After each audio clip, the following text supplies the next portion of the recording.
जय हिंद दोस्तों, कैसे हैं आप लोग। आज की वीडियो में हमारे पास है भौतिक विज्ञान का पेपर और आज की वीडियो में हम तीन चीज़ें देखने वाले हैं। पहला है कि भौतिक विज्ञान के पूरे पेपर का एक्सप्लेनेशन प्लस में आपको सॉल्यूशन भी मिलेगा, कॉपी में लिखाया हुआ कि कैसे आपको सॉल्व करना है। एक्सप्लेनेशन का मतलब है कितने क्वेश्चंस आपके आंकिक आएंगे, कितने क्वेश्चंस 1 नंबर के आएंगे, कितने क्वेश्चंस 2 नंबर के आएंगे, कहां से लघु उत्तरीय क्वेश्चंस पूछे जाएंगे और कहां से दीर्घ उत्तरीय क्वेश्चंस पूछे जाएंगे। ये सारी चीजें आपको इसमें मिलेंगी पहले पॉइंट में। दूसरा पॉइंट है आपका लिखने का तरीका, कैसे आपको लिखना है, किस क्वेश्चन का आंसर कितना बड़ा लिखना है और अति लघु उत्तरीय कैसे लिखने हैं, दीर्घ उत्तरीय कैसे लिखने हैं और बहुविकल्पीय कैसे लिखने हैं। ठीक है, पहला तो हमारा हो गया कि पेपर को हम एक्सप्लेन करेंगे कि कहां से क्वेश्चंस पूछे जाएंगे, ये पहला आपका पॉइंट हो गया। और दूसरा पॉइंट हो गया कि जो क्वेश्चन पूछे जाएंगे उन क्वेश्चन को लिखना कैसे है। और तीसरा पॉइंट है कि फिजिक्स में पास होने की ट्रिक। अगर मान लीजिए क्वेश्चन पूछे जा रहे हैं और क्वेश्चन को लिखने का तरीका भी पता है लेकिन आपको आंसर ही नहीं आ रहा है, तो उस समय में काम आएगी आपके लिए तीसरी ट्रिक और ये है पास होने की ट्रिक।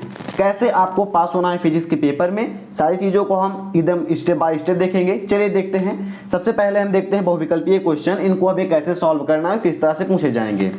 तो ये है हमारा पहला क्वेश्चन और ये है दो बिंदु आवेश K1 परावैद्युतांक वाले माध्यम में रखे हैं, उनके मध्य लगने वाला स्थिर वैद्युतिक बल F है। यदि माध्यम का परावैद्युतांक बदलकर K2 कर दिया जाए तब इनके मध्य स्थिर वैद्युतिक बल होगा। इसका सही आंसर है K2/K1 × F, ये इसका सही आंसर है। दूसरा क्वेश्चन है हमारा, यदि उत्तल लेंस की लाल एवं बैंगनी प्रकाश की के लिए फोकस दूरियां क्रमशः FR एवं FB हों तब कौन सा ऑप्शन सही होगा। तो राइट आंसर है आपका ऑप्शन नंबर 2 सही हो जाएगा, FB is less than FR। तीसरा क्वेश्चन है, वैद्युत चुंबकीय तरंगों के लिए वैद्युत एवं चुंबकीय क्षेत्र सदिशों का कालांतर कितना होता है। राइट आंसर है 0 होता है, यानी 0 होता है। कैसे होता है अभी हम देख रहे हैं, पहले हम सारे क्वेश्चन देख लेते हैं बहुविकल्पीय वाले। चौथा क्वेश्चन है कि किसी धातु में प्रकाश के इलेक्ट्रॉनों के उत्सर्जन हेतु आवश्यक प्रकाश की तरंग दैर्ध्य 2000 एंगस्ट्रॉम है। 1000 एंगस्ट्रॉम का विकिरण आपतित होने पर उत्सर्जित प्रकाश के इलेक्ट्रॉनों की गतिज ऊर्जा होगी। राइट आंसर है 6.2 इलेक्ट्रॉन वोल्ट। अगला क्वेश्चन है हमारा, तार की लंबाई में एक आई एम्पियर की धारा प्रवाहित है। एल तार की लंबाई में आई एम्पियर की धारा प्रवाहित है। तार B weber per metre square के चुंबकीय क्षेत्र से 30 डिग्री पर झुका हुआ है। तार पर चुंबकीय क्षेत्र के कारण लगने वाला बल का मान होगा, कितना होगा। तो राइट आंसर है IBL/2 होगा। अगला और लास्ट क्वेश्चन देखते हैं बहुविकल्पीय का। ये क्वेश्चन है हमारा, 6 वोल्ट वैद्युत वाहक बल के 3 सेलों को समांतर क्रम में जोड़ा गया है। संयोजन का वैद्युत वाहक बल होगा, राइट आंसर है 6 वोल्ट होगा। कितना होगा, 6 वोल्ट होगा। ये थे हमारे क्या 6 क्वेश्चन बहुविकल्पीय। अगर आप अगली बार पेपर देने जाएंगे या इस बार पेपर देने जाएंगे तो जब आप पेपर देंगे तो आपको पहले क्वेश्चन में एक नंबर के 6 बहुविकल्पीय क्वेश्चन मिलेंगे और ये क्वेश्चन अगर आपको 6 आ रहे हैं तब आप इसे शुरुआती में सॉल्व कर सकते हैं। अगर नहीं आ रहे हैं तो सारे क्वेश्चंस को सॉल्व करने के बाद इनको सॉल्व कीजिएगा, लेकिन सॉल्व आप जरूर कीजिएगा क्योंकि 6 नंबर का क्वेश्चन है। 6 में कम से कम 2 नंबर आपका सही हो जाएगा अगर आप ऐसे ही सॉल्व करेंगे तो। अब आप सॉल्व करेंगे तो लिखना कैसे है ये हम देखते हैं। तो इसके लिए जैसे कि मान लीजिए हमें सॉल्व करना है ये वाला क्वेश्चन, ये प्रश्नोत्तरांक 1 का पहला क्वेश्चन, ये भी हमने देखा ना। इसका आंसर था K2/K1 × F। ये था पहले के का वाले क्वेश्चन का आंसर। तो हम करेंगे क्या, हम डालेंगे प्रश्नोत्तरांक नंबर 1 और 1 यहाँ पर है, ये हम डालेंगे प्रश्नोत्तरांक नंबर 1 ऐसा डालेंगे। अब इसमें जो ऑप्शन सही है, प्रश्नोत्तरांक नंबर 1 हमने डाल दिया, इसका मतलब है हम पहला क्वेश्चन हल कर रहे हैं। और पहले का कौन सा क्वेश्चन हल कर रहे हैं, तो का वाला कर रहे हैं, तो हमने यहाँ पर लिख दिया का। इसमें जो ऑप्शन सही है उसको हमने सीधा ऑप्शन लिख दिया। ये आपको कम समझ में आएगा क्योंकि एक्सप्लेनेशन में हमने इसको लिख दिया था, तो इसको हम छोड़ देते हैं। दूसरा देखते हैं, इसको देखेंगे, यहाँ से इसे ढक देते हैं, ये आपका कॉपी ऐसी दिखेगी। ठीक है, अब यहाँ पर आप देखेंगे, मान लीजिए आपको प्रश्नोत्तरांक नंबर 1 का ये खा वाला, ये प्रश्नोत्तरांक नंबर 1 है, इसका खा वाला आंसर आपको लिखना है। तो आप लिखेंगे प्रश्नोत्तरांक नंबर 1, ऊपर आपने हेडिंग डाली है और एक लाइन छोड़कर आपने का लिखा है। अब खा वाला हल करना है तो यहाँ से आप एक लाइन छोड़ देंगे, ऐसे जो बनी रहती है एक लाइन छोड़ देंगे, या 2 लाइन आप छोड़ सकते हैं, 2 लाइन आप छोड़िएगा जिससे एक पेज में आपका प्रश्नोत्तरांक नंबर 1 हो जाए। पहला आप यहाँ पर लिखेंगे इसको लिखेंगे, 2 लाइन छोड़कर इसे लिखेंगे, फिर 2 लाइन छोड़कर आप खा लिखेंगे। खा में जो ऑप्शन सही है, दूसरा ऑप्शन सही है तो हमने लिख दिया खा। खा में दूसरा ऑप्शन सही है तो हमने दूसरा ऑप्शन लिख दिया। अब इसके बाद हम फिर से 2 लाइन छोड़ेंगे और हम गा वाले क्वेश्चन का आंसर लिख देंगे। फिर 2 लाइन छोड़ेंगे, 2 लाइन छोड़ने के बाद हम घा वाले का आंसर लिखेंगे। फिर से हम 2 लाइन बीच में छोड़ेंगे और अंगा वाले का आंसर लिख देंगे। जो ऑप्शन सही है उस ऑप्शन को हम लिखेंगे ऐसे, और ऑप्शन लिखने के बाद उसके सामने जो ऑप्शन दिया गया है उसको लिख देंगे। इस तरह से आप प्रश्नोत्तरांक नंबर 1 के 6 क्वेश्चन हल कर लेंगे। कॉपी में इसी तरह आपको लिखना है, इस तरह से लिखेंगे पूरा नंबर मिलेगा। इन सारे क्वेश्चंस को सॉल्व करना है। आपको नहीं आ रहा है तो आप बाद में सॉल्व कीजिए कॉपी के अंत में, लेकिन आपको 6 के 6 क्वेश्चन सॉल्व करने हैं। ये हो गया हमारा पहला क्वेश्चन कि पेपर कैसे आता है, लिखने का तरीका क्या है, और पास होने के लिए आपको 6 का 6 सॉल्व करना है। यही आपकी ट्रिक है। ठीक है, आगे देखते हैं हम दूसरा क्वेश्चन। इन सारे क्वेश्चंस को लिखना कैसे ये आप ध्यान दीजिएगा। दूसरे का है 1 नंबर का क्वेश्चन। ये आता है अति लघु उत्तरीय में। गतिशीलता को परिभाषित कीजिए। कई सारे लोग क्या करते हैं, जैसे कि यहाँ पर आप देखेंगे ये दूसरे का हमने हेडिंग डाला दूसरे का और हमने गतिशीलता को परिभाषित कर दिया। कई सारे लोग यहीं पर ऊपर में डालने लगते हैं अति लघु उत्तरीय क्वेश्चन, ऐसे ऐसे डालने लगते हैं। ये पूरा गलत आपका आंसर का टाइप है। अगर आप अति लघु उत्तरीय डालना चाहते हैं तो आप खंडबा डाल दीजिए, लेकिन आप पेपर में नहीं लिखेंगे कि ये अति लघु उत्तरीय है या लघु उत्तरीय है या दीर्घ उत्तरीय है, ऐसा आपको नहीं लिखना है। आगे का हम क्वेश्चन देखते हैं। ये दूसरे का था, इसकी हमने परिभाषा लिखी, प्रश्नोत्तरांक नंबर कौन सा, दूसरा लिखा, दूसरे का लिखा, और इसकी परिभाषा हमने लिख दी। अपवाह वेग और वैद्युत क्षेत्र की तीव्रता के अनुपात को गतिशीलता कहते हैं। एक चीज आप ध्यान रखिएगा, हमने इसमें बात की है कि हम साथ में आपको ये भी बताएंगे कि पास होने की ट्रिक क्या है, ये हम बात करेंगे इसमें। तो पास होने के लिए सबसे पहली ट्रिक है कि आपको किसी भी क्वेश्चन को छोड़ना नहीं है। कैसे ना क्या करना है, आपको किसी भी क्वेश्चन को नहीं छोड़ना है। जैसे दूसरे का है ना, दूसरे का से ज्ञात तक करेंगे। जितने भी क्वेश्चंस आपको दिए गए हैं उन सारे क्वेश्चंस को करेंगे। और अगर आपको इन सारे क्वेश्चन का आंसर नहीं आ रहा है तो आप कैसे करेंगे। पहले तो ट्रिक है हमारे, ये सभी क्वेश्चन को आपको सॉल्व करना है, हमने पहले बता दिया। अब आपको क्या करेंगे, जैसे कि अगर आप पूरा पेपर पढ़ेंगे उठाकर, ठीक है, जैसे एक बार फिर से आप ध्यान दीजिएगा, थोड़ा कंफ्यूज हो रहे हैं आप। मैंने बोला कि अगर आपको पास होना है, क्योंकि हम इस वीडियो में बात करेंगे पास होने की ट्रिक पर, तो आपको पास होना है तो पास होने के लिए आपको सारे क्वेश्चंस को सॉल्व करना पड़ेगा। सभी क्वेश्चन को सॉल्व करेंगे। अब शुरुआती कहाँ से करेंगे, मान लीजिए आपको आंसर नहीं आ रहा है तो आप शुरुआत में जितना भी पेपर है, जितना बड़ा ये सारा जो पेपर है, शुरू से लेकर अंत तक 15 मिनट का टाइमिंग मिलेगा पेपर पढ़ने के लिए। सारे क्वेश्चंस को आप पढ़ लीजिएगा। अगर आप सारे क्वेश्चन को पढ़ेंगे तो कोई ना कोई क्वेश्चन ऐसा मिलेगा आपको जो कि आपको आ रहा होगा। जैसे कि इसमें आपको मिल जाएगा वैद्युत क्षेत्र रेखाएं परस्पर प्रतिच्छेदन नहीं करती हैं, क्यों, समझाइए, ऐसा क्वेश्चन मिल जाएगा। तो आपको जो भी ऐसा क्वेश्चन मिल रहा है जिसका आंसर आ रहा है, सबसे पहले आपको उसी क्वेश्चन को सॉल्व करना है। जो क्वेश्चन आ रहा है उसे आपको सॉल्व करना है। अब एक पल के लिए हमने मान लिया कि आपको कोई क्वेश्चन नहीं आ रहा है, तो आप देखेंगे कि क्वेश्चन का आंसर तो हमें नहीं आ रहा है, लेकिन हमें जो क्वेश्चन है, क्वेश्चन में कुछ शब्द हमें सुना हुआ लग रहा है। तो जो शब्द आपको क्वेश्चन का सुना हुआ लग रहा है उसे आपको हल करना है। जैसे कि मान लीजिए आपको नहीं आ रहा है वैद्युत क्षेत्र रेखाएं परस्पर प्रतिच्छेदन नहीं करती हैं, समझाइए, ऐसा क्वेश्चन आ गया। अब आपको नहीं आ रहा है इसका आंसर, लेकिन आपको ये शब्द सुना हुआ लग रहा है कि वैद्युत क्षेत्र रेखाएं हमने पढ़ा है, तो आप शुरुआत यहीं से कीजिए। अगर आप लिखेंगे इसके बारे में तो आपको एक ना एक नंबर मिल जाएगा। फिलहाल ये तो मान लीजिए 1 ही नंबर का है। हम आएंगे, जैसे आपको नहीं आ रहा है क्वेश्चन तो आप आएंगे सबसे पहले, कोई नहीं आ रहा है तो आप आएंगे 3 नंबर वाले क्वेश्चन पर। पहले आप 3 नंबर वाले को सॉल्व कीजिएगा, और 3 नंबर वाले को आप सॉल्व करेंगे। 3 नंबर वाले में आपको लिखना है कम से कम 8 से 10 लाइनें। आप ध्यान दीजिएगा, 8 से 10 लाइन आपको 3 नंबर वाले क्वेश्चन में लिखना है। और नहीं भी आ रहा है क्वेश्चन, जैसे हमने बोला ना, क्वेश्चन नहीं आ रहा है तो जो शब्द आपको सुनाया हुआ लग रहा है उसको आप सॉल्व करेंगे। तो अगर आप ये वाली ट्रिक फॉलो करेंगे 3 नंबर वाले क्वेश्चन में, तो क्वेश्चन का आंसर आपको भले से नहीं आ रहा है, लेकिन अगर आप 8 से 10 लाइन लिख देंगे उसमें, तो 3 वाले में कम से कम आपको 2 नंबर मिल जाएगा। हम बोल रहे हैं ना, कम से कम 2 नंबर मिल जाएगा। 2 नहीं मिलेगा तो 1.5 तो मिल ही जाएगा। तो आप क्या कीजिएगा, पहले जो क्वेश्चन आ रहा है उसको आप लिखेंगे। उसके बाद अगर नहीं आ रहा, जो सुनाया हुआ है उसको आप लिखेंगे। अगर सुनाया नहीं आ रहा है कोई क्वेश्चन, तो जो क्वेश्चन दिया गया है उसे ही लिखेंगे, लेकिन लिखेंगे। कोई क्वेश्चन नहीं आ रहा है तो आप 3 नंबर वाले से सॉल्व कीजिएगा। 3 नंबर मतलब चौथे के का से सॉल्व कीजिएगा। का से आप शुरुआत करेंगे, और यहाँ तक आप सॉल्व करेंगे। जो लास्ट तक जा क्वेश्चन दिया गया है 5 नंबर तक, इन सारे क्वेश्चन को आप सॉल्व करेंगे।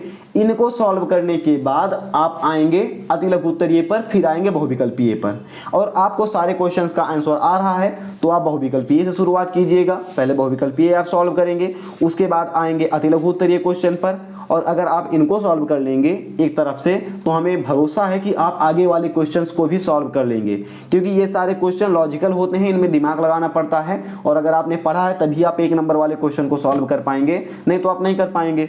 तो अगर आप पढ़ कर गए हैं तो आप शुरुआत कीजिएगा बहुविकल्पीय से, और कैसे लिखना है वो हम देख रहे हैं। तो अब देखते हैं, पहले क्वेश्चन का आंसर हो गया। 1 नंबर वाले क्वेश्चन में आपको कितना लिखना है, 2 से 3 लाइन लिखनी है। जैसे दूसरा क्वेश्चन है हमारा, प्रकाश के विवर्तन के प्रयोग में केंद्रीय उच्चिष्ट की चौड़ाई पर क्या प्रभाव पड़ेगा यदि जल में रख दिया जाए। ये क्वेश्चन 1 नंबर का है और हमसे क्या करना है, हमें 1 नंबर वाले क्वेश्चन में जो पूछा गया है वही बताना है। क्या करना है, जो पूछा गया है वही बताना है। तो अगर आपको इसका आंसर पता है तब तो आप लिख देंगे कि हाँ इसकी जो चौड़ाई है वो कम हो जाएगी। अगर क्वेश्चन का आंसर नहीं आ रहा है और आपको पास होना है या अच्छे नंबर लाने हैं, क्वेश्चन का आंसर नहीं आ रहा है तब भी, तो इसमें पूछा गया है कि प्रकाश के विवर्तन के प्रयोग में केंद्रीय उच्चिष्ट की चौड़ाई पर क्या प्रभाव पड़ेगा यदि प्रयोग को जल में रख दिया जाए।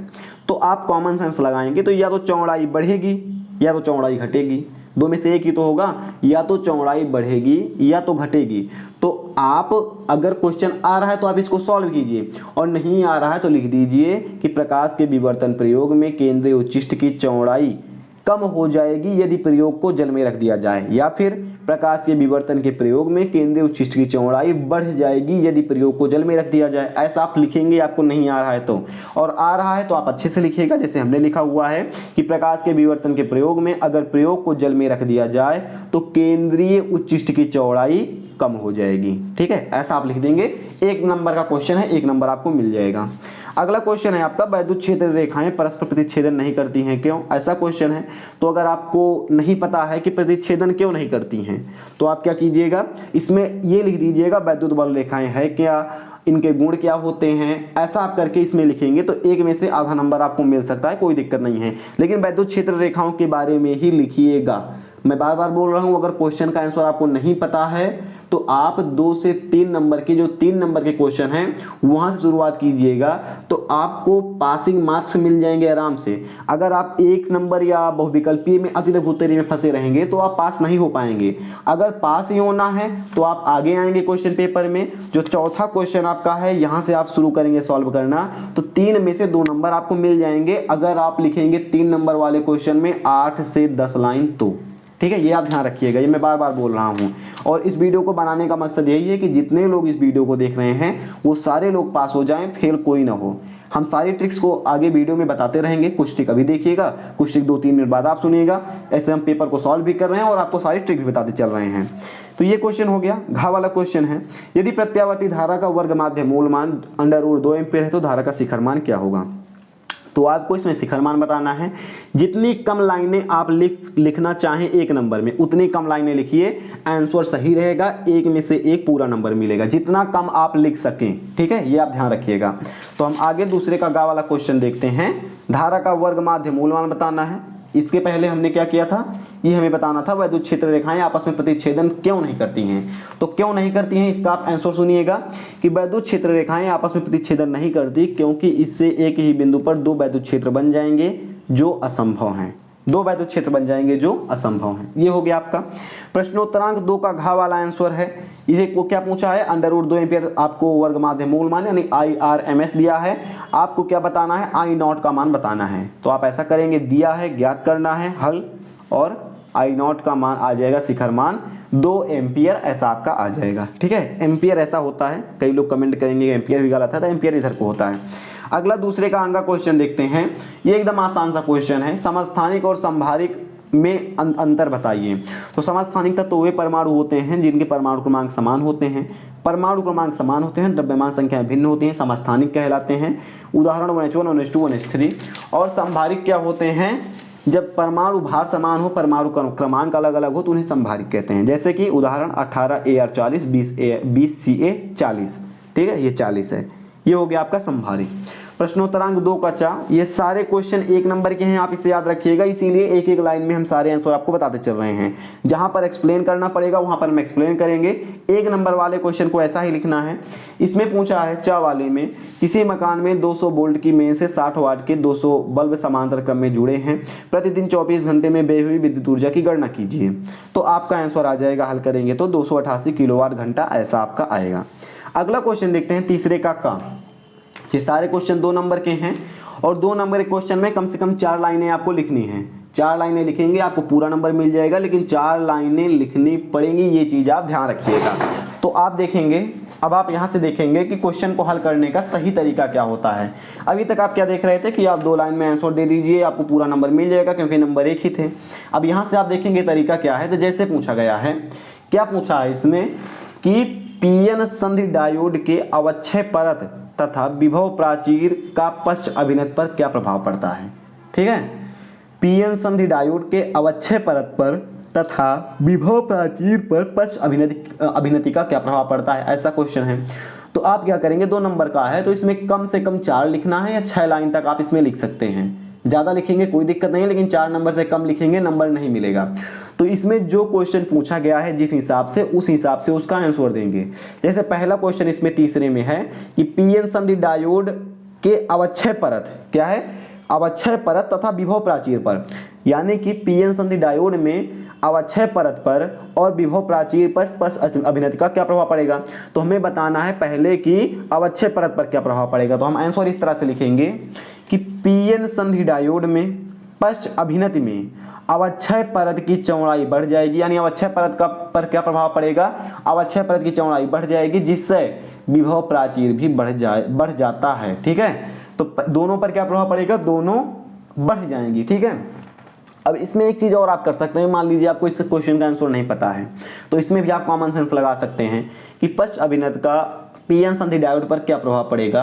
तो आप लगा सकते हैं कि या तो अवक्षय परत बढ़ेगी, ऐसा कर सकते हैं ना, चौड़ाई मोटाई तो मान चलिए आप भूल जाइए, आप ऐसा लिख सकते हैं कि पीएन संधि डायोड में अवक्षय परत बढ़ेगी, विभव प्राचीर बढ़ेगा, या अवक्षय परत घटेगी, विभव प्राचीर घटेगा। लेकिन दोनों में या तो बढ़ेगा या तो घटेगा, ऐसा लिखेंगे। अगर आप लिखेंगे कि ये बढ़ेगी ये घटेगा, तब भी 1 नंबर मिल जाएगा क्योंकि ये बढ़ रही है, और ये बढ़ेगी ये घटेगा तो ये बढ़ रहा है, ये सही आंसर है, तब भी 1 नंबर मिल जाएगा। लेकिन क्वेश्चन को सॉल्व करेंगे तो 1 ना 1 नंबर आपको मिल जाएगा, नहीं सॉल्व करेंगे तो कोई नहीं मिलेगा, सॉल्व करेंगे तो 1 ना 1 नंबर मिल जाएगा। इसी तरह हम देखते हैं खा वाला क्वेश्चन, प्रकाश वैद्युत प्रभावों के नियमों को लिखिए। 2 नंबर का क्वेश्चन है। हम हेडिंग डालेंगे प्रश्नोत्तरांक 3 खा। क्या हेडिंग डालेंगे, यहां से देखेंगे हम प्रश्नोत्तरांक 3 खा, फिर हम डालेंगे हेडिंग जो क्वेश्चन में पूछा गया है। क्वेश्चन में क्या पूछा गया है, प्रकाश वैद्युत प्रभाव के नियम, ये पूछा गया है कि इनको आपको लिखना है, क्या लिखना है, प्रकाश वैद्युत प्रभाव के नियम। तो हम यहाँ पर हेडिंग डालेंगे प्रकाश वैद्युत प्रभाव के नियम। पहले प्रश्नोत्तरांक डालेंगे, तीसरे का खा हम सॉल्व कर रहे हैं, तो हम डालेंगे प्रश्नोत्तरांक 3 खा। अब हम लिखेंगे प्रकाश वैद्युत प्रभाव के नियम। तो इसको जो भी नियम है कम से कम 2 नंबर में 4 आपको नियम लिखने पड़ेंगे। कहीं पर अंतर पूछ रहा है तब भी 4 अंतर लिखने पड़ेंगे। नियम कई सारे हैं तो 4 नियम लिखने पड़ेंगे। मैंने बोला 4 से 6 लाइन लिखनी है, लेकिन आप यहाँ पर देखेंगे तो कम से कम ये 10 लाइन हो गया है। तो 10 लाइन हो जाएगा, कोई दिक्कत नहीं है, लेकिन 4 लाइन से कम आपका नहीं होना चाहिए। और नियम लिख रहे हैं तो कम से कम 4 पॉइंट आप लिखेंगे, भले से ही पॉइंट सिमिलर दिखे लेकिन लिखना पड़ेगा आपको। ठीक है, पहला हम देखते हैं, जिसमें पहला पॉइंट प्रकाश वैद्युत प्रभाव के निम्न नियम है। 1 लाइन आपकी ये हो गई, ऐसा आप कर सकते हैं, इसे आप लिखेंगे तो नंबर मिलेगा। जैसे कोई भी नियम लिख रहे हैं तो आप लिख सकते हैं इसके निम्न नियम हैं। फिर देखेंगे हम पहला है हमारा, प्रकाश वैद्युत उत्सर्जन तभी संभव है जब किसी धातु की प्लेट पर आपतित प्रकाश की आवृत्ति देहली आवृत्ति से कम ना हो। दूसरा है, उत्सर्जित इलेक्ट्रॉनों का वेग प्रकाश की आवृत्ति पर निर्भर करता है। तीसरा है, उत्सर्जित इलेक्ट्रॉनों की संख्या आपतित प्रकाश की तीव्रता पर निर्भर करती हैं। और चौथा नियम है, प्रकाश के आपतित होते ही धातु पृष्ठ से तत्काल इलेक्ट्रॉन उत्सर्जित होने लगते हैं। आपको लिखना है, एक एक पॉइंट बनाकर 4 पॉइंट आप लिखेंगे, 2 नंबर मिलेगा, ये पक्का है कि 2 नंबर आपको मिल जाएगा। अगला तीसरे का गा देखते हैं। ये एक लॉजिकल क्वेश्चन है, और इसके पहले एक चीज और यहाँ पर ध्यान दीजिएगा। बोल रहा है प्रकाश वैद्युत नियम को लिखिए, और ये क्वेश्चन कितने का है, ये 2 नंबर का क्वेश्चन है, आपको पता है। अब एक पल के लिए मान लीजिए कि आपको प्रकाश वैद्युत प्रभाव के नियम पता ही नहीं है, तो आप ये लिखेंगे कि प्रकाश वैद्युत प्रभाव के नियम, हेडिंग तो डालेंगे, लेकिन यहाँ पर ये लाइन आप लिखेंगे प्रकाश वैद्युत प्रभाव के नियम निम्नलिखित हैं। फिर पहले में लिखेंगे। ये सब नहीं आ रहा है तो उसकी हम बात कर रहे हैं, उस कंडीशन की आप पास होना है आपको। तो अगर नहीं आ रहा है तो आप लिखेंगे प्रकाश सीधी रेखा में चलता है, पहला पॉइंट। दूसरा पॉइंट, प्रकाश में अपवर्तन का गुण पाया जाता है, दूसरा पॉइंट। तीसरा पॉइंट क्या हो जाएगा, प्रकाश में परावर्तन का गुण पाया जाता है। चौथा पॉइंट क्या हो जाएगा, प्रकाश में के अपवर्तन में स्नेल का नियम का पालन होता है। पांचवा पॉइंट क्या हो जाएगा आपका इसी तरह से कि प्रकाश की गति 3.0 को 10 मीटर पर सेकेंड होती है। इसी तरह से 4-5 पॉइंट आप लिख देंगे तो 2 नंबर में से एक तो आपको मिल ही जाएगा, क्योंकि आपने कुछ तो लिखा है प्रकाश के बारे में। अगर आ रहा है तब तो 2 में से 2 मिल रहे हैं, लेकिन नहीं आ रहा है तब भी 1 नंबर मिल रहा है। लेकिन कंडीशन ये है केवल आपके लिए कि सारे क्वेश्चंस को सॉल्व करना है। अगर आप इस कंडीशन को फुलफिल करेंगे, इस कंडीशन को फुलफिल करते हैं तो आपको पूरे में से पूरे नंबर मिलेंगे, आपके बोर्ड एग्जाम में पास हो जाएंगे। यहां पर हम लिख देते हैं इसकी 100 नहीं 110% गारंटी है। अगर आप सभी प्रश्नों को हल करके आते हैं और इस नियम से हल करके आते हैं, कोई आपको पास होने से नहीं रोक सकता है। ये आप लिख लीजिए, और अगर आप ऐसा करके आ रहे हैं तो स्क्रीनशॉट कर लीजिए। आप पेपर देकर आइएगा, रिजल्ट आने के बाद इस वीडियो को देखिएगा, तब आपको पता चलेगा कि हमने क्या बताया इस वीडियो में। आप इसको ट्राई जरूर कीजिएगा एक बार। नहीं आ रहा है क्वेश्चन ना, कॉपी को खाली छोड़ने से अच्छा है आप कुछ ही लिखें, और कुछ लिखना है तो इस तरह से आप लिख दीजिए। ऐसा आप लिख देंगे, अगर आप शुरुआत करेंगे आप 3 से 4 नंबर वाले क्वेश्चन से, आपको पूरा नंबर मिलेगा, आप पास हो जाएंगे। लेकिन सभी क्वेश्चंस को हल करना है और इस तरह से हल करना है, ठीक है।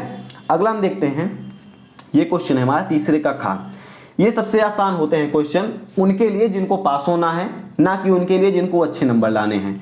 अच्छे नंबर लाने के लिए आपको थोड़ी मेहनत करनी पड़ती है इन तरह के क्वेश्चंस में, जबकि आपको पास होने के लिए कम मेहनत करनी पड़ती है। जैसे कि ये क्वेश्चन है आपका, किसी परमाणु में इलेक्ट्रॉन 0.7 एंगस्ट्रॉम की त्रिज्या की कक्षा में 6.6 × 10⁴ मीटर पर सेकेंड की चाल से गति कर रहा है। कक्षा में तुल्य धारा ज्ञात कीजिए। ऐसा ये क्वेश्चन आपको दिया गया है। अब इसमें 2 टाइप के लड़के होंगे। पहला, जिनको इस क्वेश्चन का कोई भी आंसर नहीं पता है, पता ही नहीं है करना क्या है। दूसरे टाइप के वो हैं जिनको पता है क्या करना है, लेकिन उनका आंसर गलत हो जाता है। और तीसरे टाइप में तो टॉपर बैठे, उनको हम हटा देते हैं। तो आप पहले टाइप के हैं, तब भी आपको इसी तरह से क्वेश्चंस को सॉल्व करना है। और आप दूसरे टाइप के हैं जिनका आंसर गलत हो जाता है, तब भी आपको क्वेश्चंस को इसी टाइप से सॉल्व करना है। इस टाइप से सॉल्व करेंगे आपको 1 नंबर मिलेगा, चाहे आप आंसर लिखें या आंसर गलत लिखें, कोई फर्क नहीं पड़ता है, 1 नंबर आपको मिलने वाला है। कैसे मिलने वाला है, आप इसको पहले पढ़ेंगे, इस पूरे क्वेश्चन को यहाँ से यहाँ तक, ठीक है। ऐसा आप पढ़ेंगे क्वेश्चन को, तो क्वेश्चन पढ़ने के बाद आपको ये तो पता चल जाएगा कि क्वेश्चन कह क्या रहा है, ये दे क्या रहा है और पूछ क्या रहा है। तो आप पहले लिखेंगे दिया है, फिर आप लिखेंगे कक्षा की त्रिज्या, क्योंकि इसमें कक्षा की त्रिज्या दी गई है। दिया है आप लिखेंगे हेडिंग। अब इसमें लिखेंगे क्या दिया है, तो जो दिया है उसको आप लिखेंगे। तो यहाँ पर हम देखेंगे क्या दिया है, तो दिया है कि किसी परमाणु में इलेक्ट्रॉन 0.7 एंगस्ट्रॉम त्रिज्या की कक्षा में, यानी कक्षा की त्रिज्या क्या है 0.7 एंगस्ट्रॉम में, इलेक्ट्रॉन 6.6 × 10⁴ मीटर पर सेकेंड की चाल से गति कर रहा है। इलेक्ट्रॉन की चाल आपको दी गई है 6.4 × 10⁴ मीटर पर सेकेंड। 2 चीजें आपको दी गई हैं। पूछा क्या जा रहा है, कक्षा में तुल्य धारा ज्ञात कीजिए, ये आपसे पूछा जा रहा है। तो हमने पहले लिखा दिया है, फिर हमने लिखा ज्ञात करना है। हमने क्या ज्ञात करना है वो लिख दिया।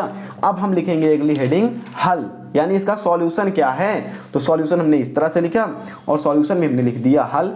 अब यहाँ पर आपको इसका धारा का, वैद्युत धारा का एक सूत्र पता है, Q बराबर I/T होता, Q बराबर IT होता है या I बराबर Q/T होता है, ऐसा आपने लिखा। अब आप हल लिखकर कुछ भी, कम से कम 3 लाइन आपको सॉल्व करना है हल लिखकर, और 3 लाइन में आपने कुछ भी सॉल्व कर दिया, आपको 2 में से 1 मिलना है। अगर इस तरह से आपका आंसर सही आता है तब तो आपको 2 में 2 मिल जाएंगे, लेकिन आपका आंसर गलत आता है या आप कुछ भी लिख कर चले जाते हैं हल में, तब भी आपको मिल जाएंगे 1 नंबर। तो आप ऐसे आप सॉल्व कीजिएगा अंकित क्वेश्चंस को। अगला तीसरे का घ देखते हैं, थोड़ा और डिफिकल्ट क्वेश्चन आपके लिए हो जाएगा। ये है वैद्युत चुंबकीय तरंगों के किन्हीं 2 गुणों का उल्लेख कीजिए। 25 मेगाहर्ट्ज की वैद्युत चुंबकीय तरंग x दिशा में संचरित हो रही है। किसी बिंदु पर वैद्युत क्षेत्र सदिश E बराबर वेक्टर E बराबर 6.3 J कैप वोल्ट मीटर है। इस बिंदु पर चुंबकीय क्षेत्र वेक्टर B का मान ज्ञात कीजिए। तो इस तरह के क्वेश्चन में आप क्या करेंगे, पहले देखेंगे कि पूछा क्या जा रहा है। तो पहले वैद्युत चुंबकीय तरंगों के दो गुणों को पूछा जा रहा है, तो आप डालेंगे, ये तीसरा क्वेश्चन आप सॉल्व करें, तीसरे का घ वाला, तो आप डालेंगे प्रश्नोत्तरांक 3 और तीसरे का घ सॉल्व करें तो आप डालेंगे प्रश्नोत्तरांक 3 घ, ऐसा डालेंगे। अब पहले क्या पूछा जा रहा है, तो पहले पूछा जा रहा है वैद्युत चुंबकीय तरंगों के दो गुण पूछे जा रहे हैं, तो आप लिखेंगे वैद्युत चुंबकीय तरंग के गुण, आप हेडिंग डालेंगे। उसके बाद पहला नंबर आप डालेंगे ये तरंगे प्रकाश की चाल से चलती हैं। दूसरा पॉइंट आप डालेंगे इन्हें गमन के लिए माध्यम की आवश्यकता नहीं होती है। दो गुण हो गए आपके, मान चलिए आपको तरंगों के दो गुण नहीं पता हैं, तो आप लिख देंगे कि ये विद्युत तरंगे, तरंग कैसे चलती है, तरंग यानी लहर, तो लहर ऊपर नीचे चलती है, तो ये विद्युत तरंगे ऊपर नीचे चलती हैं, ऐसा लिख देंगे, एक चित्र बना देंगे ऐसे, ये देखिए ये तरंगे इस तरह से चलती हैं, आप ऐसा डाल सकते हैं इसमें। या फिर ये तरंगे वैद्युत चुंबकीय तरंगे होती हैं, ये भी एक गुण है कि ये तरंगे वैद्युत चुंबकीय तरंगों में वैद्युत चुंबकीय गुण पाया जाता है, ये भी एक गुण हो गया। आपको जो क्वेश्चन पूछ रहा है कुछ ना कुछ आप लिखेंगे, जितना पूछ रहा है कुछ ना कुछ लिखेंगे, नंबर मिल जाएगा। ऐसा हो गया, पहले हमसे क्या पूछा गया कि चुंबकीय तरंगों के गुण पूछे गए, फिर हमसे क्या पूछा गया, हमसे पूछा गया एक न्यूमेरिकल क्वेश्चन, तो हम इसकी परिभाषा लिखने के बाद यहाँ पर लिख देंगे आंकिक प्रश्न। और आंकिक प्रश्न में जैसे हमने आपको पहले बताया कि आपको दो चीजें जरूर लिखनी है, पहली चीज है दिया क्या गया है, दूसरी चीज है ज्ञात क्या करना है। ये दोनों चीजें आपको क्वेश्चन में मिल जाएंगी, क्वेश्चन आप पढ़ेंगे 2 से 3 बार, ये दोनों चीजें आपको क्वेश्चन में मिल जाएंगी। पहली चीज है दिया क्या गया है और दूसरी चीज है ज्ञात क्या करना है, ऐसा आप करेंगे, दोनों चीजें मिल जाएंगी। उसके बाद आप हल करेंगे, हल में आपका क्वेश्चन का आंसर भले ही गलत आ रहा है, क्वेश्चन का आंसर गलत आ रहा है, उसके बावजूद आपको नंबर मिलेंगे, लेकिन आप ऐसे हल कीजिएगा, कुछ ना कुछ आप हल जरूर कीजिएगा, 2 से 3 लाइन हल जरूर कीजिएगा, उसके बाद आपका आंसर आए या ना आए नंबर आपको मिल जाएंगे। बशर्ते आपको ये लिखना है दिया क्या है और ज्ञात क्या करना है। जो लोग पास होने के लिए इस वीडियो को देख रहे हैं उनके लिए रामबाण तरीका है कि आप किसी भी आंकिक प्रश्न में ये जरूर लिखें कि दिया क्या है ज्ञात क्या करना है, ऐसा ही आप सारे क्वेश्चन में सॉल्व करके आएंगे, तब भी कुछ नंबर आपको मिल जाएंगे। ठीक है, सारे क्वेश्चन को जो हम बार बार बोल रहे हैं, जिन क्वेश्चन को आप छोड़ना चाह रहे हैं, अगर आपको पास होना है तो सारे क्वेश्चन को हल कीजिए, सारे क्वेश्चन को प्रॉपर टाइम दीजिए। इस रूल को आप पास करते हैं, इस रूल को आप फॉलो करते हैं, पास होने से 110% है, कोई नहीं रोक सकता है, लेकिन इन क्वेश्चन को आपको सारे क्वेश्चन को सॉल्व करके आना है। हमने क्या किया, आंकिक क्वेश्चन हल कर दिया, थ्योरेटिकल क्वेश्चन हल कर दिया। अब आता है हमारा कौन सा, ये घा वाला हो गया तीसरे का। अब हमारा आता है चौथा क्वेश्चन। चौथा क्वेश्चन यहाँ पर दिया गया है कि किसी अवतल गोलीय पृष्ठ से अपवर्तन का सूत्र निगमित कीजिए, यानी सूत्र का आपको निगमन करना है। तो निगमन तो एक थोड़ा सा डिफिकल्ट हो जाता है सबके लिए, तो निगमन में क्या करेंगे आप, अगर आपको आ रहा है तो आप निगमन कर देंगे। मान लीजिए आपको निगमन नहीं आ रहा है, वैसे सूत्र ये होता है, ये आप निगमन कर सकते हैं करना चाहें तो। अगर आपको सूत्र नहीं आ रहा है तो आप क्वेश्चन को 1-2 बार पढ़ेंगे, कोई ना कोई शब्द ऐसा मिल जाएगा जरूर जो आपको सुना सुनाया लग रहा है, जैसे कि किसी अवतल गोलीय पृष्ठ से अपवर्तन का सूत्र निगमित करें। किसका, अपवर्तन का सूत्र निगमित करें। एक शब्द आपको मिल गया इसमें अपवर्तन, इसका सूत्र निगमित करना है। तो आपको सूत्र नहीं पता है, लेकिन ये पता है कि अपवर्तन कैसे होता है, अपवर्तन का चित्र ऐसे करके ऐसे कैसे बनता है, ये सारी चीज़ें आपको पता हैं, तो आप इसमें कुछ चीज़ें तो लिख ही सकते हैं। जैसे कि अपवर्तन किस तरह होता है, अपवर्तन में स्नेल का नियम लगता है, ये आपको पता है। अपवर्तन के चित्र क्या होता है, अपवर्तन के नियम क्या हैं, अपवर्तन में अभिलंब क्या है, तो ये सारी चीज़ें आप लिख सकते हैं। सघन से विरल में जाता है या विरल से सघन में आता है, तो ये सारी चीज़ें अगर आप लिख देंगे, कम से कम 3 नंबर क्वेश्चन है, 8 से 10 लाइन आपको लिखना है, ये चीज़ आप ध्यान रखिएगा, 8 से 10 लाइन ऐसा लिखेंगे। अपवर्तन से संबंधित है, सूत्र आप नहीं कर रहे हैं, 3 में से 1 नंबर कहीं पर नहीं गया है, 1 मिल जाएगा, लेकिन सूत्र आपको इतना है कि कहते हैं फॉर्मूला कि आपको लिखना पड़ेगा। पास होना है तो लिखना पड़ेगा, टॉप करना है तो सभी क्वेश्चन के आंसर कैसे लिखने पड़ेंगे, इस तरह से लिखने पड़ेंगे। ऐसा आप लिखेंगे टॉप भी कर सकते हैं, लेकिन सही लिखना पड़ेगा टॉप करने के लिए। और पास होने के लिए आप कुछ भी कर देंगे इस फॉर्मूले से, ये बहुत ही यूनिक फॉर्मूला है। इस सूत्र से आप टॉप करना चाहते हैं तो सब सही लिखिए इस सूत्र को लगाकर, और पास होना चाहते हैं तो इस सूत्र को लगाकर आप कुछ भी लिखिए, पास हो जाएंगे, कोई दिक्कत नहीं है। ये बहुत अच्छा फॉर्मूला है। और एक एग्जांपल आपको इसके लिए हम बता देते हैं। कई सारे लोगों को ऐसे आपने देखा होगा आपके क्लास में ही, उनको कुछ नहीं आता है, लेकिन जब पेपर हो जाएगा ना, अभी आप सोच रहे हैं कि ये तो फेल हो जाएगा, तो फेल हो जाएगा, लेकिन जब पेपर हो जाएगा तो आप देखेंगे कि वो भी पास हो गया है, वो इसी तरह से पास होगा, उसको कोई बताएगा नहीं, लेकिन उसको कोई ये जरूर बोल देगा कि भाई जो आना कॉपी ABC आप भर कर आना, ऐसा बोल देगा, तब ऐसे उसको लिखना ही पड़ेगा। आपको हम पर्सनली बता रहे हैं, अगर आप इस रूल को फॉलो करते हैं प्लस में इस रूल को फॉलो करते हैं, कोई पास होने से आपको नहीं रोक सकता है। ठीक है, अगला क्वेश्चन हम देखते हैं। यह है आपका, किसी चालक की वैद्युतधारिता से क्या अभिप्राय है। दिए गए चित्र में A व B के मध्य तुल्य धारिता 2 माइक्रोफैरड है। संधारित्र C की धारिता का मान ज्ञात करना है। पहला इसमें चीज है, क्या पूछा है कि वैद्युत धारिता से क्या अभिप्राय है, तो आप बताएंगे कि वैद्युत धारिता इसकी क्या होती है। प्रश्नोत्तरांक नंबर 4 खा डालेंगे और वैद्युत धारिता का आप यहाँ पर वो परिभाषा लिख देंगे और सूत्र लिख देंगे। फिर आप चित्र बनाएंगे, चित्र बनाना है क्योंकि चित्र आपको दिया गया है, इसमें चित्र बनाएंगे, पास होना है। तो अगर क्वेश्चन का सही आंसर आ रहा है चित्र मत बनाइए, पूरे नंबर मिलेंगे। क्वेश्चन का सही आंसर नहीं पता है तो चित्र आपको बनाना पड़ेगा। चित्र बनाएंगे, फिर आप हेडिंग डालेंगे आंकिक प्रश्न, कौन सा आंकिक प्रश्न का हेडिंग डालेंगे। फिर आप लिखेंगे दिया क्या है, दिया इसमें इतनी चीजें दी गई हैं, ये C1 C2 C3 C4 इस तरह से आपकी कई सारी चीजें दी गई हैं। दिया क्या है, ज्ञात क्या करना है, और अंत में आप डालेंगे हल। हल हमने यहाँ पर हेडिंग डाली है और ज्ञात क्या करना है ये देखिए लिखा हुआ है। आप हल डालेंगे, हल डालने के बाद आप इसको सॉल्व करेंगे। आंसर गलत आता है तब भी नंबर मिलेंगे, आंसर सही आता है तब भी नंबर मिलेंगे। क्यों? क्योंकि आपने ये लिख दिया है दिया क्या है, ज्ञात क्या करना है। कुछ ना कुछ नंबर आपको मिल जाएंगे। अगला क्वेश्चन हम देखते हैं, चौथा क्वेश्चन है चौथे का, प्रकाश उत्सर्जक डायोड क्या होते हैं, इसका प्रतीक चिन्ह बताइए और कार्यविधि का संक्षिप्त वर्णन कीजिए। ये है यहाँ पर प्रश्नोत्तरांक घ, और आई थिंक इसके पहले कोई क्वेश्चन है, हाँ ये वाला क्वेश्चन दिया गया है। और ये क्वेश्चन है, एक लंबी परिनालिका के स्वप्रेरकत्व का सूत्र लिखिए।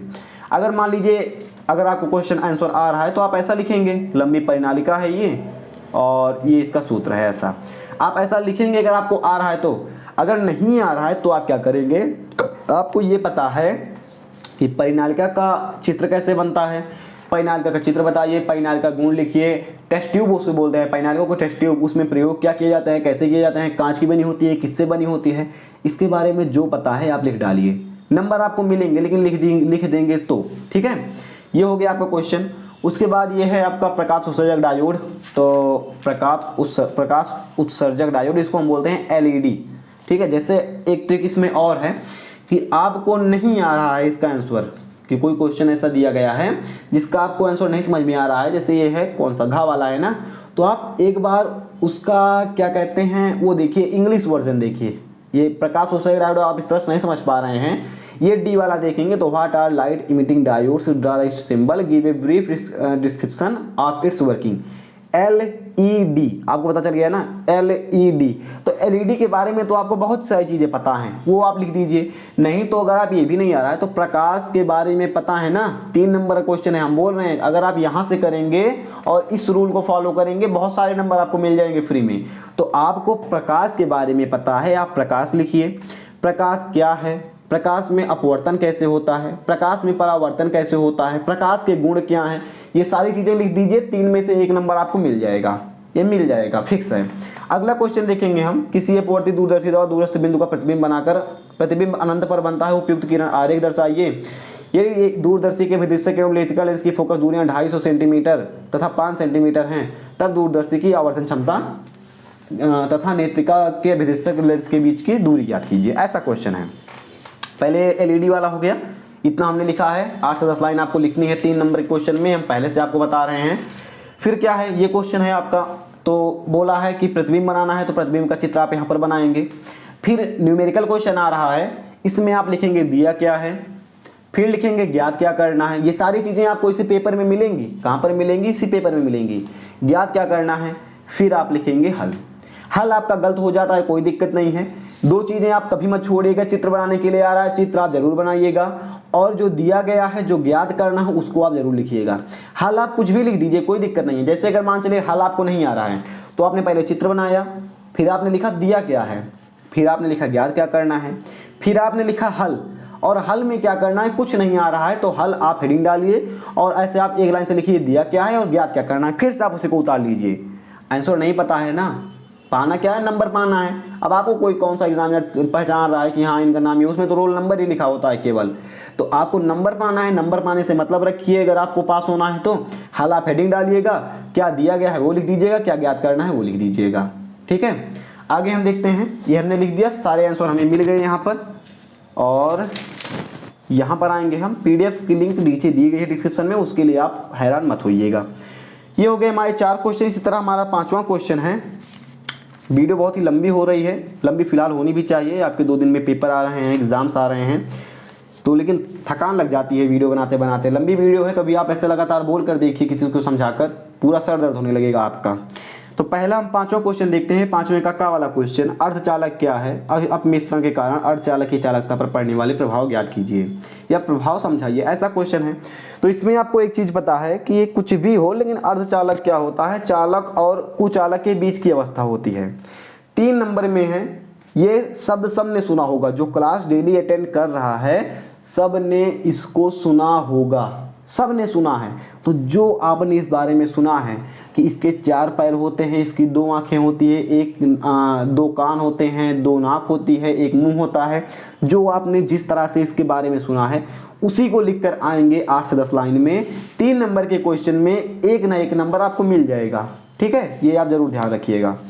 अगला हम देखते हैं क्वेश्चन, 5वें का खा है। इसके पूरा ये सही सॉल्यूशन लिखा हुआ है, सॉल्यूशन की PDF आपको डिस्क्रिप्शन बॉक्स में मिल जाएगी, टेलीग्राम है तो वहां से आप डाउनलोड कर लीजिएगा, ठीक है। अगला क्वेश्चन देखते हैं। 5वें का हो गया हमारा। 5वें का खा वाला है यहाँ पर। वैद्युत ध्रुव क्या होते हैं? एक समरूप वैद्युत क्षेत्र में क्षेत्र की दिशा थीटा कोण पर रखे वैद्युत क्षेत्र की स्थितिज ऊर्जा से उत्पन्न सूत्र ज्ञात कीजिए। ये आसान है, इसको आप हल कर लीजिएगा। अति लघु उत्तरीय में आपको क्या करना है, आपको पता है, आपको केवल 8 से 10 लाइन लिखनी है, कुछ भी लिखना है, नंबर आपको मिलेगा। गलत लिखेंगे 3 में से 1 नंबर मिलेगा, सही लिखेंगे 3 में से 3 नंबर मिलेगा, लेकिन मिलेगा। 5वें का क्वेश्चन है और ये एक इम्पॉर्टेंट है आपके लिए। ये पूरे का पूरा न्यूमेरिकल है। क्या है? पूरे का पूरा। इसमें 1 नंबर मिलेगा आपको जो दिया है लिखने पर, 1 नंबर मिलेगा यहाँ पर नहीं, 1 नहीं मिलेगा, आधा मिलेगा। आधा मिलेगा ज्ञात करना है ये लिखने पर, आधा मिलेगा हल के स्टेप्स लिखने पर, और आधा मिलेगा आंसर सही होने पर। तो आंसर आपका गलत आ रहा है तो कोई दिक्कत नहीं है, आप इसको हल कीजिएगा। 2 से 2.5 नंबर, ठीक है, जो टोटल न्यूमेरिकल हैं उनमें 2.5 नंबर आपको मिलेगा। पहला इसमें नियम ये है, आपको क्या करना है कि दिया क्या है। अगर आपको इसमें समझ में नहीं आ रहा दिया क्या है, नहीं आ रहा है समझ में, तो 3 बार आप इस क्वेश्चन को पढ़िए, आपको समझ में आ जाएगा। 3 बार में आसानी से बड़ों को आ जाता है समझ में, आपको तो आ ही जाएगा। अच्छे से पढ़िएगा, आपको समझ में आएगा। फिर आप लिखेंगे दिया क्या है, फिर ज्ञात क्या करना है ये लिखेंगे, फिर लिखेंगे कि इसका हल कैसे करेंगे वो आप लिख देंगे, ठीक है। अगला क्वेश्चन देखते हैं, घा वाला। 5वें का घा क्वेश्चन है, ये है हमारा। ये भी एक न्यूमेरिकल क्वेश्चन है। इसमें ये चित्र दिया गया है, ये आप बना सकते हैं या फिर ये बना सकते हैं। फिलहाल हमने इस वाले क्वेश्चन को सॉल्व किया हुआ है। तो इसमें अगर आपको क्वेश्चन का आंसर नहीं पता है तो आप प्लीज़ चित्र आप जरूर बनाइएगा, चित्र बनाने से आपको नंबर मिलेंगे। तो आप चित्र बनाएंगे, चित्र बनाने के बाद आप लिखेंगे दिया क्या है, यहाँ से दिया क्या है, ज्ञात क्या करना है, इनको आप लिखेंगे। फिर आप हल लिखेंगे, हल में अगर हल आ रहा है तो ठीक है, नहीं तो आप हल हेडिंग डालेंगे, फिर उसी के नीचे जो दिया है, जो ज्ञात करना है, जो आपने लिखा वो आप लिख देंगे फिर से। आगे का क्वेश्चन देखते हैं, यह है आपका हल 5वें के घा वाले क्वेश्चन का। 4थे का हम देखते हैं, ये भी एक आपका न्यूमेरिकल क्वेश्चन है। 3 और 4 नंबर क्वेश्चन में यही फर्क होता है कि इसमें न्यूमेरिकल बहुत ज़्यादा भर भर के आते हैं। ये एक न्यूमेरिकल है, हमने इसे सॉल्व किया हुआ है। पहला वाला क्वेश्चन 5 नंबर का है, जो दिया है, जो ज्ञात करना है और हल, तीनों को आप अच्छे से लिखेंगे। 5 में से 3 नंबर यहाँ पर मिलेगा, 2 नहीं मिलेगा, 5 में से 3 नंबर मिलेगा आपको। इसको आप हल कीजिएगा, लाइमर श्रेणी बामर श्रेणी, सही करेंगे पूरा नंबर मिलेगा, गलत करेंगे आधा या आधे से थोड़ा कम नंबर मिलेगा, लेकिन मिलेगा नंबर। 7वें का है, हाँ 7वें का वाला क्वेश्चन है यहाँ पर, ठीक है। ये 7वें का है। संधि डायोड क्या होते हैं, तो पहले इसमें आपको संधि डायोड करना है। पीएन संधि के अग्रभिनति और पश्चाभिनति हेतु वांछित परिपथ बनाइए तथा दोनों स्थितियों में अभिलाक्षणिक वक्र भी दिखाइए। दिए गए परिपथ में एमीटर A1 तथा A2 के पाठ्यांक क्या होगा, इसको आपको बताना है। यदि डायोड D एक आदर्श डायोड है तो पहले संधि डायोड क्या है उसको हम बताएंगे, फिर दोनों का चित्र बनाएंगे, फिर दोनों का वक्र बनाएंगे, और उसके बाद A1 A2 का पाठ्यांक ज्ञात करेंगे। क्या करेंगे? A1 A2 का पाठ्यांक ज्ञात करेंगे। इस स्टेप से इसको हम सॉल्व करेंगे। और दीर्घ उत्तरीय क्वेश्चन है जो 5 नंबर के होते हैं, इनमें आपको 1 पेज लिखना होता है। 5 नंबर वाले क्वेश्चंस में 1 पेज लिखना होता है, नंबर आपको पूरे मिलते हैं। एक बार हम फिर से आपको बता दें कि अगर आप इस रूल को फॉलो करके 2 नंबर वाले में 2 से 3 लाइन, या 3 से 4 लाइन आप कर सकते हैं। 3 नंबर वाले में 8 से 10 लाइन और 5 नंबर वाले में 1 पेज। इस रूल को फॉलो करेंगे, आपका आंसर सही है तो आपको पूरे में से पूरा नंबर मिलेगा। कई लोग पेपर देकर आते हैं, आपने 10th का पेपर दिया होगा, कई लोग बोलते हैं कि भैया हमने तो उसमें 100 में से 100 नंबर हल किया था, 100 नहीं 70 ही आता है। तो कई लोग बोलेंगे हमने 70 में से 70 नंबर का पूरा हल किया था, लेकिन हमें 100 में से 80 नंबर ही मिला, हमारा 70 में से 50 ही दिए कॉपी में लिखा हुआ। क्यों 50 दिए? इसीलिए 50 दिए क्योंकि आपने यहाँ पर गलती की थी, आपको पता नहीं था कितने नंबर का क्वेश्चन है, कितना हमें लिखना है, ये आपको नहीं पता था। तो नंबर के हिसाब से लाइन आपको बढ़ाना है। ऐसा करेंगे तो क्लास 10th वाला हाल आपका नहीं होगा कि आप पूरा करके आ रहे हैं और आपको नंबर कम मिल रहे हैं, ये आपके साथ नहीं होगा। तो ऐसा आप जरूर कीजिएगा। अगला हम देखते हैं 8वां क्वेश्चन। जैसे 8वें में हम अथवा वाला क्वेश्चन हल कर रहे हैं, तो कैसा है, यहाँ पर है आपका 8वां क्वेश्चन। हाँ ये है, 8वें में 2 क्वेश्चन दिए गए हैं। तो मान लीजिए हम पहला नहीं कर रहे हैं, दूसरा कर रहे हैं, तो हम डालेंगे प्रश्नोत्तरांक नंबर 8। अथवा वाला क्वेश्चन करें तो हम डाल देंगे अथवा, ठीक है। तो अथवा हम डाल देंगे और एक पेज में कम से कम 5 नंबर का क्वेश्चन थे, इन सारे क्वेश्चन को हल कर लेंगे। और ये थे हमारे 8वां क्वेश्चन। इसके बाद इसका लास्ट वाला क्वेश्चन आता है। ये लास्ट वाला क्वेश्चन हमारा क्या बोलता है, इसमें 2 है, 2 क्वेश्चन। इसमें हमने कौन सा किया हुआ है, अथवा वाला, इसमें भी हमने किया है। वैद्युत फ्लक्स को परिभाषित कीजिए, सिद्ध कीजिए कि किसी बंद पृष्ठ से निर्गत संपूर्ण वैद्युत फ्लक्स फाई सतह द्वारा आबद्ध संपूर्ण आवेश क्यों का 1/ε0 गुना होता है। ये गाउस का नियम है, ठीक है। तो ये आपने किया होगा, इसको आप सॉल्व कीजिएगा। अगर मान लीजिए आप कोई क्वेश्चन भूल गए हैं, 100% का क्वेश्चन है, आप अगर इसको भूल गए हैं, इसका आपको 20% रिकॉल कर पा रहे हैं, तो आप इस 20% को ही सॉल्व करके आइएगा, नंबर आपको मिलेंगे। अब वीडियो के अंत में एक बार और हम बता देना चाहते हैं, अगर आपको पास होना है या पूरे नंबर पाने हैं तो 2 ही आपके लिए नियम है। पहला नियम है सभी क्वेश्चन को आप जरूर सॉल्व करें, हल जरूर करें सभी क्वेश्चन को, ये पहला नियम है। और दूसरा नियम है, जो आप क्वेश्चन हल कर रहे हैं इस हिसाब से हल करें, जितना जिसका वेटेज है उसी हिसाब से उसमें लाइनें बढ़ा दें। इन दोनों क्वेश्चन को सॉल्व करेंगे तो आपकी संभावना है आप टॉप कर देंगे, ये भी संभावना है। और अगर आपको नहीं लग रहा है कि आप पास हो जाएंगे और इन दोनों को नियमों का पालन करते हैं तो आप पास हो जाएंगे। टॉप करना चाहते हैं टॉप भी करिए, पास होना चाहते हैं पास भी करिए, दोनों करिए, लेकिन नियमों का पालन करने के बाद। फिलहाल ये वीडियो कैसी लगी आप हमें कमेंट करके बताइएगा। इसके बाद आप कौन सी वीडियो चाहते हैं ये भी आप हमें कमेंट कीजिएगा। हम मिलेंगे ऐसे किसी नेक्स्ट वीडियो में। जय हिंद।